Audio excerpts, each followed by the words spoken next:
సర్వశక్తిమంతుడు, సర్వోన్నతుడు, సర్వకృపానిధి, దయగల మన యేసయ్య అతి పరిశుద్ధమైన నామమున మీ అందరికీ శుభాభివందనాలు తెలియపరుస్తున్నాను.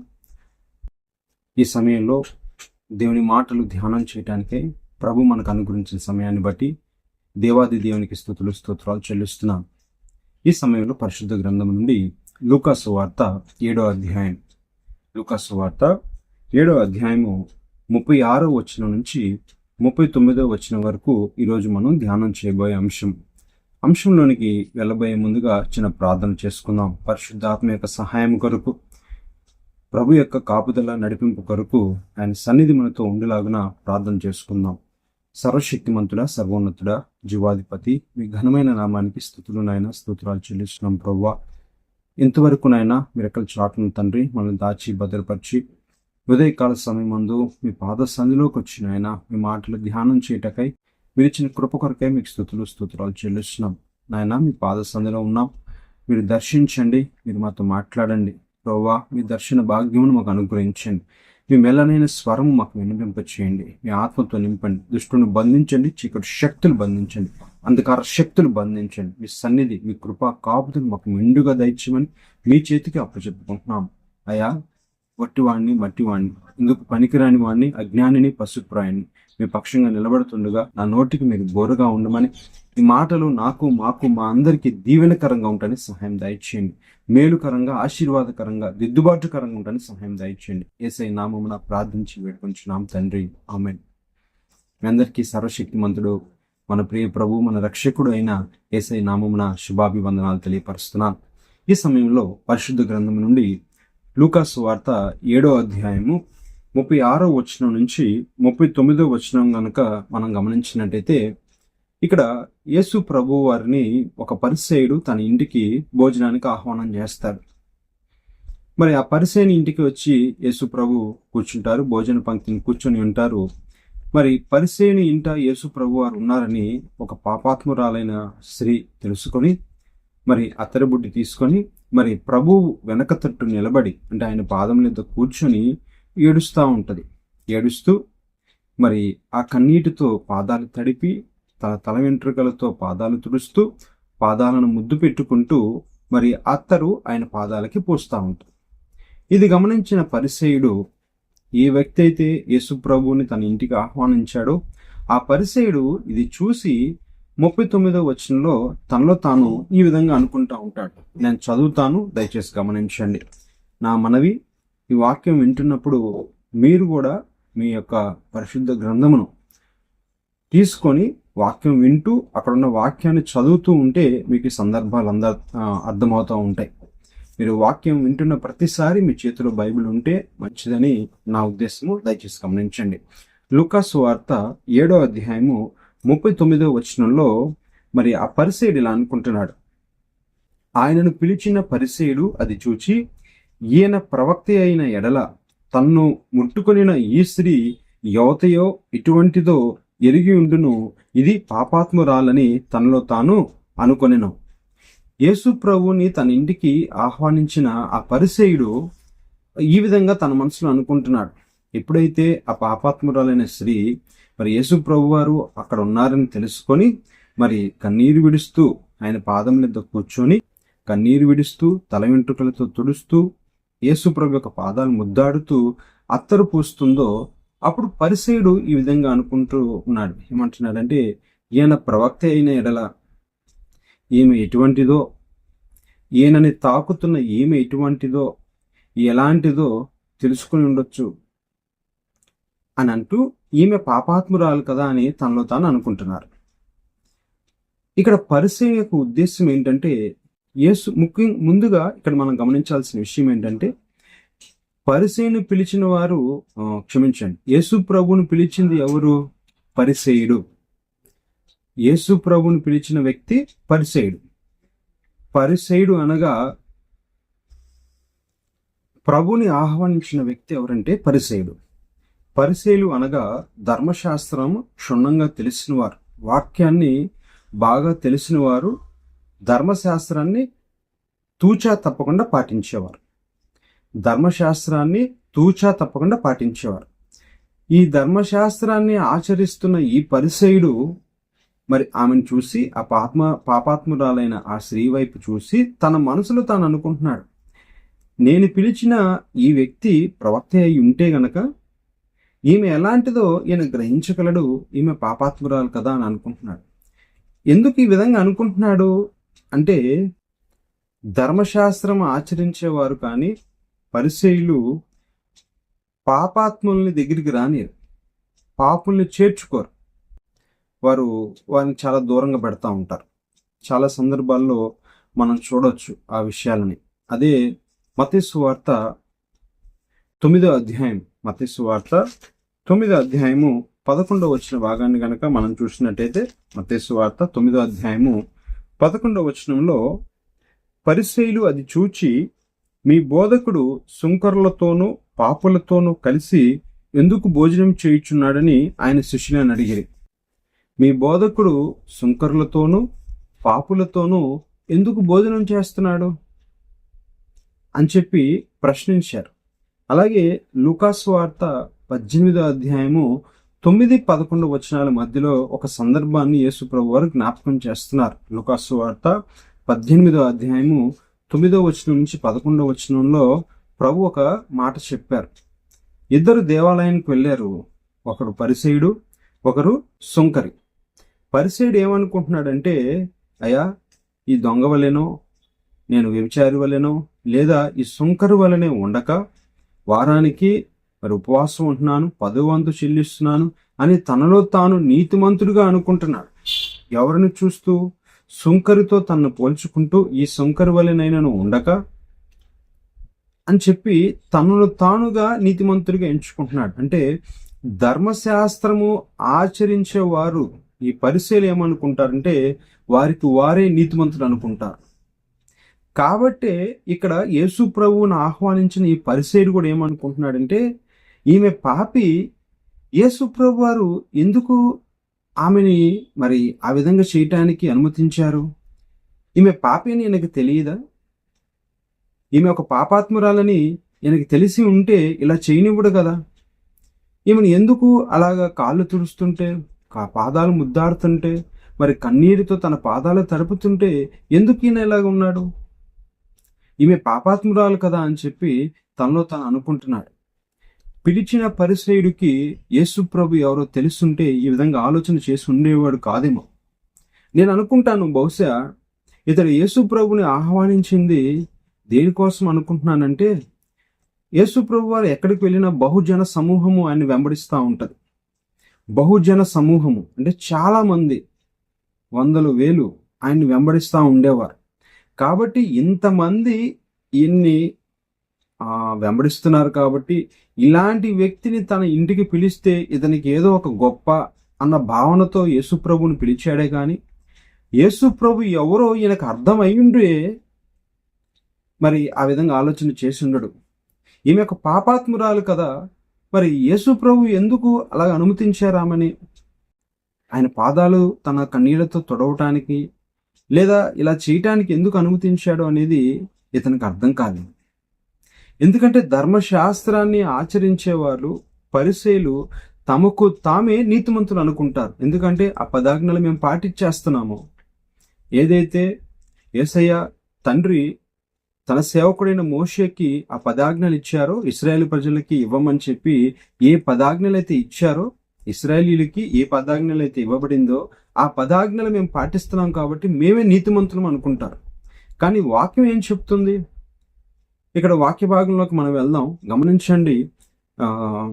అపోజిట్ పౌలు రోమీలకు రాసిన పత్రిక, రోమీలకు రాసిన పత్రిక 7వ అధ్యాయము 7వ వచన భాగాన్ని మనం ఒకసారి చదువుదాం ఈ సందర్భంలో. అపోజిట్ పౌలు రోమీలకు రాసిన పత్రిక 7వ అధ్యాయం 7వ వచనంలో, కాబట్టి ఏమందుము, ధర్మశాస్త్రము పాపమాయన అట్లనరాదు, ధర్మశాస్త్రము వలననే కాని పాపమనగా ఎట్టిదో నాకు తెలియకపోవును. ధర్మశాస్త్రము ద్వారా పాపం అంటే ఏంటో తెలుస్తుంది. ధర్మశాస్త్రం ఏం చెప్తుంది? 10 ఆజ్ఞలు ఏం చెప్తున్నాయి? పాపం చేయొద్దు, నరహత్య చేయొద్దు, వ్యభిచరించొద్దు, దొంగిలించొద్దు, నీ పొరుగువాని ఏది కూడా ఆశించొద్దు, అబద్ధ సాక్ష్యం చెప్పొద్దు, చేయొద్దని చెప్తుంది. ఇవి చేయకూడదు అని చెప్పేదే ధర్మశాస్త్రం. ఇవి చేస్తే నువ్వు మరణిస్తావు, ఇవి చేస్తే నీ మీదకి శిక్ష వస్తుంది అని చెప్తున్నదే ధర్మశాస్త్రం. కాబట్టి ధర్మశాస్త్రము పాపం అంటే ఏంటో చెప్తుంది, కానీ పాపి అయిన మనిషిని నీతిమంతునిగా చేయలేకపోతుంది. అదే చూడండి, అదే పౌలు గారు ధర్మశాస్త్రం గురించి ఒక మాట చెప్తున్నారు. రోమిలికి రాసిన పత్రిక 4వ అధ్యాయము 15వ వచనం. రోమిలికి రాసిన పత్రిక 4వ అధ్యాయము 15వ వచనంలో, ధర్మశాస్త్ర సంబంధులు వారసులైన ఎడల విశ్వాసము వ్యర్థమగును. 15వ వచనంలో, ఎలయనగా ధర్మశాస్త్రము ఉగ్రత పుట్టించును, ధర్మశాస్త్రము లేని ఎడల అతిక్రమమును లేకపోవును. ధర్మశాస్త్రము ఏం తీసుకొస్తుంది? ఉగ్రత, శిక్ష. పాపి మీదకి ఉగ్రత తీసుకొస్తుంది, దేవుని శిక్షను తీసుకొస్తుంది. అంటే ఇక్కడ మీరు చాలా గమనించాల్సిన విషయం, గుర్తించాల్సిన విషయం ఏంటంటే, ధర్మశాస్త్రము మనిషిని ఏం చేయలేకపోతుంది? నీతిమంతునిగా చేయలేకపోతుంది. ధర్మశాస్త్రము పాపిని పాపం నుంచి విడుదల చేయలేకపోతుంది. అందుకని ఆ పరిసయ్యుడు, యేసు ప్రభుని ఆహ్వానించిన ఆ పరిసయ్యుడు, లేదా ధర్మశాస్త్రాన్ని ఆచరిస్తున్న ఆ పరిసయ్యుడు ఏమనుకుంటున్నాడంటే, ఈమె పాపి కదా, ప్రభువారు ఆమెను దూరంగా ఉంచాల్సింది కదా, ఆమెను ఎందుకు తన దగ్గరికి రానిచ్చాడు?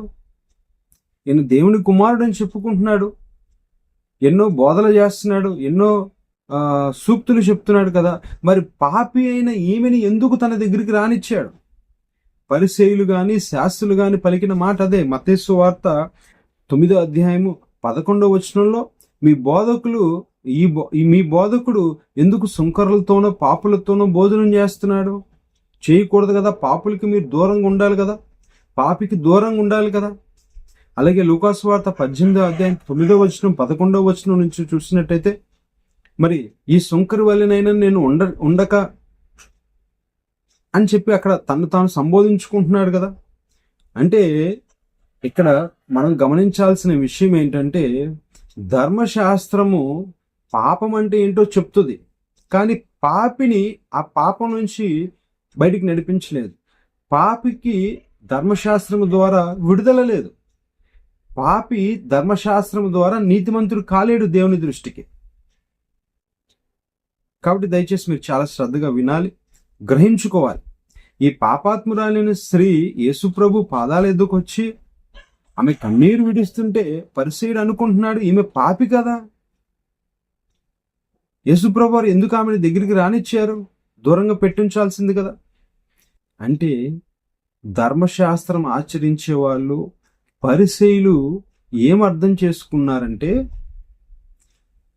పాపి అయిన వాడు దేవుని దగ్గర రావడానికి వీల్లేదు, పాపి దూరంగానే ఉండిపోవాల్సిందే, పాపి దేవుని దగ్గరికి రావడానికి అర్హత లేదు. ఎందుకంటే ధర్మశాస్త్రం అడ్డొచ్చేస్తుంది. ధర్మశాస్త్రం ఏం చెప్తుంది? పంటికి పన్ను, కంటికి కన్ను. పాపం చేస్తూ పట్టబడితే రాళ్లతో కొట్టి చంపేయాలి, వాళ్ళకి క్షమాపణ లేదు, వారికి విడుదల లేదు. కాబట్టి ధర్మశాస్త్రం నమ్మిన ఈ పరిసయ్యులు ఎప్పుడైతే పాపాత్మురాలైన ఆ స్త్రీ ప్రభు దగ్గరికి వచ్చిందో, క్షమాపణ కోరుకుంటుందో, పశ్చాత్తాపడుతుందో, అది గ్రహించలేక ఈమె పాపి కదా, ఈమె ఎందుకు ప్రభు పాదాల దగ్గరికి వచ్చింది, ఈమె పాపి కదా, రాకూడదు కదా, మీ బోధకుడు వాళ్ళతో భోజనం చేయకూడదు కదా, వాళ్ళతో సహవాసం చేయకూడదు కదా. ధర్మశాస్త్రం ఏం చేస్తుందంటే పాపం అంటే ఏంటో చెప్తుంది అంతే. మీకు అర్థం అవటం కోసం ఒక ఉదాహరణ చెప్తాను నేను మీకు. మనం వాహనం 2 వీలర్ డ్రైవ్ చేసుకుంటూ వెళ్తున్నాం రోడ్డు మీద, నో ఎంట్రీ బోర్డు అని ఉంటుంది. నో ఎంట్రీ బోర్డు అని పెట్టిన తర్వాత కూడా, లేదా 1 వే అని పెట్టిన తర్వాత కూడా, మనం ఆ దారిలో ముందుకు వెళ్ళామనుకోండి, ఆ ముందు ట్రాఫిక్ కానిస్టేబుల్ ఉంటే మన వాహనాన్ని ఆపి ఏం చేస్తాడు? చలానా రాస్తాడు, ఫైన్ వేస్తాడు. మనం ఏదైనా అడిగితే ఎందుకు చలానా రాసావు, ఎందుకు ఫైన్ రాసావు అంటే ఏం చెప్తాడు? అక్కడ నో ఎంట్రీ బోర్డు ఉంది, చూడలేదా? ఇది 1 వే అని నువ్వు చూడలేదా? నువ్వు ఎందుకు ఆజ్ఞను అతిక్రమించావు? ప్రభుత్వం యొక్క ఆదేశాలను ఎందుకు బేఖాతరు చేసావు? ఎందుకు లక్ష్య పెట్టలేదు? అందుకే నీకు ఫైన్ వేస్తున్నాం, చలానా వేస్తున్నాం, శిక్ష వేస్తున్నాం. అంటే అలా రాసి ఉండకపోతే మన ఇష్టం వెళ్ళిపోవచ్చు. అక్కడ ప్రత్యేకంగా రాసుంది, నువ్వు ఈ దారిలో వెళ్ళకూడదు,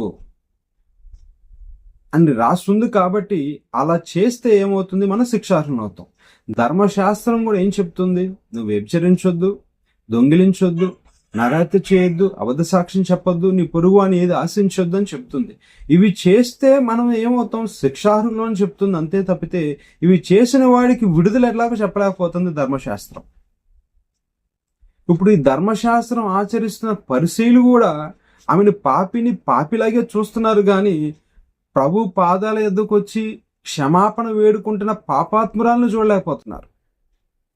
కాబట్టి ధర్మశాస్త్రం ఆచరించు ప్రతి వాడు కూడా ధర్మశాస్త్ర క్రియలను బట్టే వారు ఏం చూడలేరు. పాపం ఆమె ఏదో పశ్చాత్తాపపడింది, ఆమెకు మారు మనసు వచ్చింది, తన పాపపు స్థితిని ఒప్పుకోవటానికి ప్రభునందు విశ్వాసం ఉంచి ప్రభు పాదాలు ఎద్దుకొచ్చి తన పాపాన్ని ఒప్పుకుంటుంది. అక్కడ తన పాపాన్ని ఒప్పుకుంటుంది. ఇప్పుడు ధర్మశాస్త్రం వాక్యం తెలిసిన ఈ వ్యక్తి పరిసయ్యుడు ఆమెలో మారిన స్త్రీని చూడాల్సింది పోయి ఇంకా ఆమెను పాపిగానే ముద్ర వేస్తున్నారు. ఈరోజు సమాజం కూడా, సంఘాల్లో కూడా చాలా మంది, అబ్బో వీడు మారిపోయాడంట, వీడు మనకొచ్చి చెప్తున్నాడు, ఇలాంటి సందర్భాలు సంఘాల్లో, సమాజాల్లో మనం చూస్తున్నాం. పరిసయ్యుడు వాస్తవానికి ఆమె మారిన పరిస్థితిని బట్టి ఎంతో సంతోషించాలి. ఒక పాపాత్మురాలు రోజు ప్రభు పాదాలు ఎద్దుకొచ్చి తన పాపపు స్థితిని బట్టి పశ్చాత్తాపడుతూ కన్నీరు విడుస్తూ ప్రభు దగ్గర తన పాపాలు ఒప్పుకుంటుంది మౌనంగా.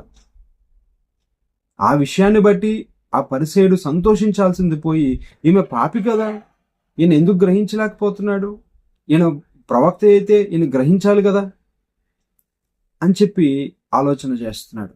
ధర్మశాస్త్రం ఆచరించే ప్రతి ఒక్కడు కూడా వారు నీతిమంతులే అనుకుంటారు తప్పితే పక్కన వారు నీతిమంతులని అనుకోరు. అందుకనే వాక్యం చెప్తున్న మాట రోమిలికి రాసిన పత్రిక 10వ అధ్యాయం, రోమిలికి రాసిన పత్రిక 10వ అధ్యాయంలో ప్రభు ఒక మాట చెప్తున్నారు. అపోస్తలుడైన పౌలు ద్వారా పరిశుద్ధాత్మ దేవుడు ఒక వాక్యాన్ని ఇక్కడ రాయించారు. చూడండి, అపోస్తలుగా క్షమించండి, రోమిలికి రాసిన పత్రిక 10వ అధ్యాయము 3వ వచనము, ఎలయనగా వారు దేవుని నీతి నెరుగక తమ స్వనీతిని స్థాపింప బూనుకొనుచు దేవుని నీతికి లోబడలేదు. ఎలయనగా వారు దేవుని నీతిని ఎరుగక తమ స్వనీతిని స్థాపింప బూనుకొనుచు, తమ స్వనీతి, సొంత ఆలోచన, ఈ పదాజ్ఞలు పాటిస్తున్నాం కాబట్టి మేము నీతిమంతులం. వాస్తవానికి ధర్మశాస్త్రము ద్వారా ఏ మనిషి కూడా నీతిమంతుడుగా ఎంచబడడు అని వాక్యం చాలా స్పష్టంగా తెలియపరుస్తుంది. ధర్మశాస్త్రము ద్వారా పాపం అంటే ఏంటో తెలుస్తుంది. ధర్మశాస్త్రము ద్వారా దేవుని ఉగ్రత పాపుల మీదకి వస్తుంది. కానీ ధర్మశాస్త్రం ఏం చేయలేకపోతుంది, పాపిని నీతిమంతునిగా తీర్చలేకపోతుంది. రోమిలికి రాసిన పత్రికలోనే మనం గమనించినట్టయితే, రోమిలికి రాసిన పత్రిక 8వ అధ్యాయము 2వ వచన భాగాన్ని చూడండి. రోమిలికి రాసిన పత్రిక 8వ అధ్యాయము 2వ వచనంలో, క్రీస్తు యేసునందు జీవమునిచ్చు ఆత్మ యొక్క నియమము పాప మరణముల నియమము నుండి నన్ను విడిపించెను. ఎట్లనగా ధర్మశాస్త్రము దేనిని చేయజాలకపోయేనో దానిని దేవుడు చేసెను. ధర్మశాస్త్రము పాపిని నీతిమంతునిగా చేయలేకపోయింది, పాపిని దేవుని ఉగ్రత నుంచి తప్పించలేకపోయింది. ధర్మశాస్త్రము మనిషిని లేదా ఆ వ్యక్తిని పాపంలోకి నడిపిస్తుంది. అలానే ధర్మశాస్త్రం తప్పని అంటానికి లేదు. అది కూడా అదే మాట పౌలు గారు చెప్తున్నారు. అట్లా అనరాదు. ధర్మశాస్త్రం పరిశుద్ధమైనది. ఎందుకంటే పాపమునకున్న బలము ధర్మశాస్త్రమే. పాపము ఆజ్ఞని హేతువు చేసుకొని మనిషిని చంపుతుంది. పాపము ఆజ్ఞ అంటే ధర్మశాస్త్రమును ఆధారం చేసుకొని మనిషిని ఎక్కడికి నడిపిస్తుంది? నిత్య నరకాగ్నిలోకి నడిపిస్తుంది, దేవుని ఉగ్రతలోకి నడిపిస్తుంది. అంటే ధర్మశాస్త్రము వలననే మనకు పాపం అంటే ఏంటో తెలుస్తుంది. మీకు చాలా స్పష్టంగా ఈ మాటలు అర్థమవుతున్నాయి నేను తలుస్తున్నాను. కాబట్టి ఈ ధర్మశాస్త్రాన్ని ఆచరిస్తున్న ఈ పరిసయ్యుడు ఏమనుకుంటున్నాడంటే, ఈమె పాపి, వీళ్ళకి ఏం తెలుసు అంటే మేము నీతిమంతులము, మేము ధర్మశాస్త్రం ఆచరిస్తున్నాం, పదాజ్ఞలు పాటిస్తున్నాం కాబట్టి మేమే నీతిమంతులం అనుకుంటున్నారు. కానీ ప్రభు పాదాల ఎదుకొచ్చి కన్నీరు విడుస్తూ తన పాపపు జీవితాన్ని ఒప్పుకుంటూ పశ్చాత్తాపడుతున్న ఆమెని గ్రహించలేకపోతున్నాడు. ధర్మశాస్త్రం ఆచరించి ఎవ్వరూ కూడా గ్రహించలేకపోతున్నారు. అందుకని ఈనాటికి కూడా ఇశ్రాయేలు ప్రజలు ధర్మశాస్త్రాన్ని ఆచరిస్తున్నారు. దేవుని నీతి ఏంటో అర్థం కాలేకపోయింది. దేవుని నీతి ఎవరంటే యేసు ప్రభువే. ఆయన నీతిమంతుడై తన యందు విశ్వాసం ఉంచు వారిని నీతిమంతులుగా చేయుటకే క్రీస్తుని ఈ లోకానికి పంపించాడు. కాబట్టి పరిసేయుడు యేసు ప్రభువుని పిలిచాడు గాని, ఆహ్వానించాడు గాని, మరి ఆయన యొక్క యేసు ప్రభు యొక్క మనస్తత్వం ఏంటో, అసలు ఆయన ఎందుకు ఈ భూమి మీదకి వచ్చారో అనేది ఈ ధర్మశాస్త్రం ఆచరిస్తున్న ఈ పరిసేయుడికి అర్థం కాదు. ఈ పరిసేయుడు వలె నేటి సమాజం, నేటి క్రైస్తవులకు కూడా ఇంకా అర్థం కావట్లేదు. పాపిని పాపిగానే చూస్తున్నారు కానీ మనందరం పాపులమని గ్రహించుకోలేకపోతున్నారు. ఒకడును లేడు, నీతిమంతుడు ఒకడును లేడు. అందరూ పాపం చేసి దేవుడు అనుగ్రహించు మహిమను పొందలేకపోతున్నారు. వారు నీతిమంతులమని అనుకుంటున్నారు. వారు తమ స్వనీతిని స్థాపింపూనుకొని దేవుని నీతికి లోబడట్లేదు. వారే నీతిమంతులు అనుకుంటారు. ఎందుకంటే వారు ఏదో కొన్ని పాటిస్తారు, వారు అనుకున్నవి కొన్ని పాటిస్తారు కాబట్టి ఆ పాటించిన వాటిని బట్టి మేము నీతిమంతులు అనుకుంటున్నారు. కానీ దేవుని పాదాల ఎదుకు వచ్చి కన్నీరు విడుస్తూ పశ్చాత్తాపడుతున్నారు. ఈమె నీతిమంతురాలుగా ఎంచబడిందని వారికి అర్థం కావట్లేదు. ఇద్దరు దేవాలయంకి వెళ్ళి ఉన్నారు. ఇంతకుముందు మనం చెప్పుకున్నాం. పరిసేయుడు వెళ్ళాడు, సుంకరి వెళ్ళాడు. పరిసేయుడు తను తాను అతిశయించుకొని, అయ్యా నేను 10 ఆజ్ఞలు పాటిస్తున్నాను, 10వ వంతు చెల్లిస్తున్నాను, ఇదిగో ఈ సుంకరి వల్ల నేను లేను అని తనలో తాను అతిశయించుకుంటూ గొప్పగా తన్ను తాను ఎంచుకున్నాడు. తనే నీతిమంతుడిగా ఎంచుకుంటున్నాడు, తన్ను తాను నీతిమంతుడిగా ఎంచుకుంటున్నాడు. అయితే సుంకరి ఆకాశం వైపు కనురెత్తుడికైనను ధైర్యం సరిపోక రొంబు కొట్టుకొనుచు ఏం చేస్తున్నాడు? తన్ను తాను తగ్గించుకుంటున్నాడు. తన పాపపు స్థితిని, తన అవిధేయత స్థితిని ప్రభు పాదాల దగ్గర ఒప్పుకున్నాడు. ఇద్దరు వెళ్ళిపోయారు అక్కడి నుంచి. దేవుని దృష్టికి ఎవరు నీతిమంతులుగా ఎంచబడ్డారంటే సుంకరి దేవుని దృష్టికి నీతిమంతుడిగా ఎంచబడ్డాడు. ఎందుకంటే దేవుని నీతికి లోబడ్డాడు. అదే పరిసేయుడు అయితే తన్ను తాను నీతిమంతుడిగా ఎంచుకున్నాడు. ఇక్కడ యేసు ప్రభువును ఆహ్వానించిన పరిసేయుని పరిస్థితి కూడా అదే. తన్ను తాను నీతిమంతుడిగా ఎంచుకుంటున్నాడు కానీ ఆ పాపాత్మురాలైన స్త్రీని పాపాత్మురాలుగానే చూస్తున్నాడు. ఈరోజు లోకం కూడా ఒక పాపిని పాపిగానే చూస్తుంది కానీ పాపిని దుష్టత్వం నుంచి మళ్లించే పరిస్థితి కనబడట్లేదు. ఎవరు అనేకులు పాపులైన వారిని వారి యొక్క దుష్టత్వంలో నుంచి మళ్లిస్తారో వారు ఎలా ఉంటారట? ఆకాశంలోని జ్యోతులను పోలిన వారని దానియేలు గ్రంథంలో రాయబడుతుంది. నీతిమంతులైతే మనం అక్కడ వాక్యాన్ని మనం గమనిస్తున్నాం కదా. చూడండి, దానియేలు గ్రంథం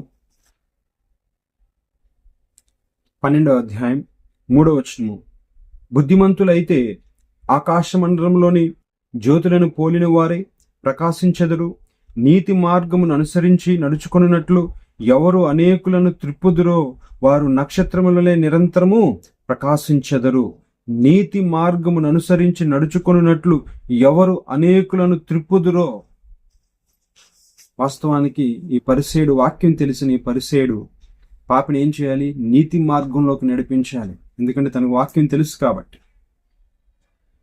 వాక్యం తెలిసిన మనము పాపులైన వారిని మనం దేవుని తట్టు తిరిగే వారంగా ఉండాలి.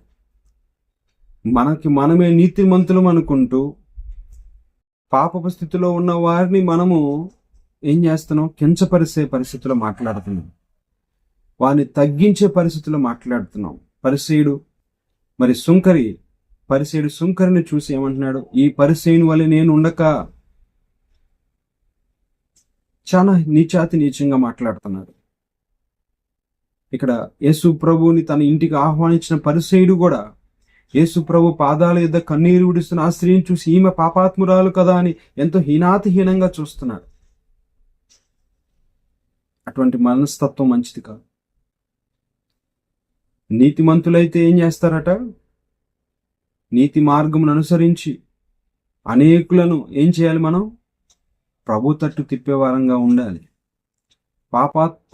పాపపు పరిస్థితుల్లో ఉన్న వారిని మనం దేవుని తట్టు తిప్పే పరిస్థితులు మనం ఉండాలి. మనమే నీతిమంతులు అనుకుంటే ఎట్లా? వారు తమ స్వనీతిని స్థాపింపబోనుకొనుచున్నారు కానీ దేవుని నీతికి లోబడలేకపోయారు. కాబట్టి వారు నీతిమంతులు అవుతారు కానీ దేవుని దృష్టికి వారి నీతి కానే కాదు. ప్రభు పాదాల ఎద్దకు వచ్చింది ఆమె కన్నీరు విడుస్తూ ఆ కన్నీటితో ప్రభు పాదాలు తడపబడ్డాయి. ఎంత కన్నీరు కార్చిందో ఆ తల్లి. ప్రభు పాదాలు తడపబడ్డాయి అంటే ఆమె ఎంత కన్నీరు కార్చిందో. తల వెంట్రుకలతో ప్రభు యొక్క పాదాలు తుడుస్తూ, ప్రభు పాదాలు ముద్దు పెట్టుకుంటూ తెచ్చుకున్న అత్తరు ఆ పాదాలకు పూసింది. ఎవరు నీతిమంతులుగా ఎంచబడ్డారు? ఈ సమయంలో నేను ముగించబోయే ముందు మిమ్మల్ని హెచ్చరిస్తున్నాను, ప్రేమపూర్వకంగా మీకు చేతులు జోడించి నమస్కరిస్తున్నాను.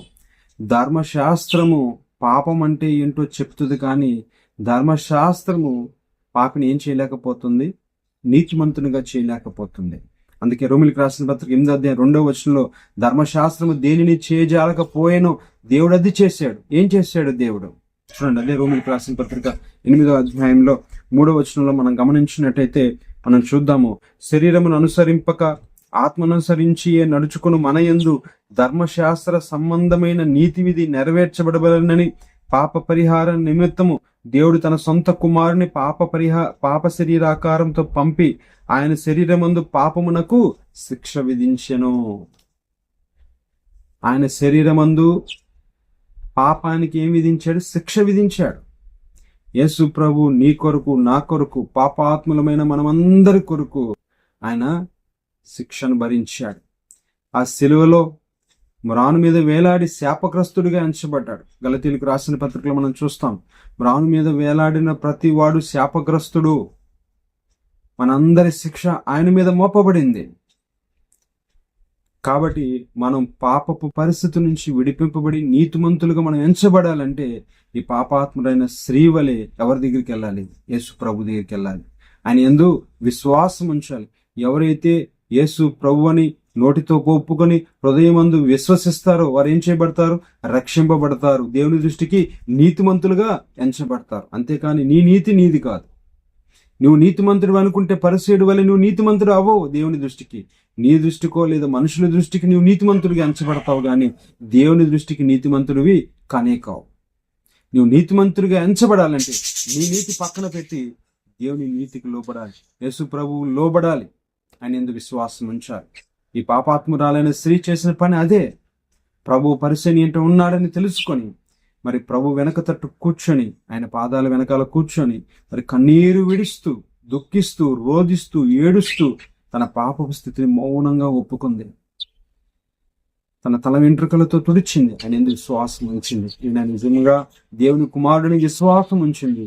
ఆమె విశ్వాసం ఉంచిన కారణం చేత విశ్వాసము నీతిగా ఎంచబడింది. అబ్రహాము దేవుని నమ్మెను, అది అతనికి నీతిగా ఎంచబడింది. ఈ పాపాత్మురాలైన స్త్రీ కూడా ఈయన దేవుని కుమారుడని నమ్మింది, విశ్వాసం ఉంచింది, నీతిమంతురాలుగా ఎంచబడింది. కాబట్టి మనం పరిశీలి వలె ఉండకూడదండి. పరిశీలి వలె మనం ఉండకూడదు. పరిశీలి ఏమనుకుంటున్నాడు? యేసు ప్రభువుని ఆహ్వానించిన పరిశీలి అనుకుంటున్నాడు నేను నీతిమంతుని, ఈమె పాపాత్మురాలు అనుకుంటున్నాడు. నీవు నీతిమంతుడు అనుకోవద్దు. దేవుని చేత నీతిమంతుడు అని ఎంచబడాలి. అట్టివాడే ధన్యుడు. తన అతిక్రమములకు పరిహారము నొందినవాడు ధన్యుడు అని కీర్తన గ్రంథంలో రాయబడింది. ఈమె అతిక్రమములకు ఏమి నొందింది? పరిహారము నొందింది. ఆ పాప పరిహారం అంతా ప్రభు మన కొరకు సిలువలో భరించారు. తన రక్తాన్ని క్రయధనముగా ఆ పాప పరిహారార్థపు బలిగా ఆయన అర్పింపబడ్డాడు. వాస్తవానికి నా పాపాన్ని బట్టి, మనందరి పాపాన్ని బట్టి మనం శిక్ష పొందాలి. కానీ మనము ఆయన ఎందుకు విశ్వాసం ఉంచాలని, ఆయన ద్వారా దేవునికి మనం కుమారులం అవ్వాలని చెప్పి తండ్రి ఏం చేశాడంట? ఆ పాప పరిహారముగా ఆయన్ని సిలువకు అప్పచెప్పాడు. ఆయన శరీరమందు మనం అనుభవించవలసిన శిక్షను ఆయనకి అనుభవింపచేశాడు. ఆయన శిక్షనంతా భరించాడు. కాబట్టి ఈరోజు ఈ వాక్య భాగం ద్వారా మనం ఒక మాటను నేర్చుకుంటున్నాం.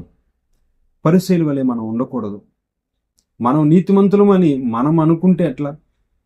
దేవుడు మనల్ని నీతిమంతులుగా ఎంచాలి. ఆయన దృష్టికి మనం నీతిమంతులమా కాదా అనేది మనల్ని మనం చూసుకోవాలి. అంతేగాని నేను నీతిమంతుడని నువ్వు పరిశీలిలాగా అనుకొని నీ పక్కన వారిని తృణీకరించొద్దు.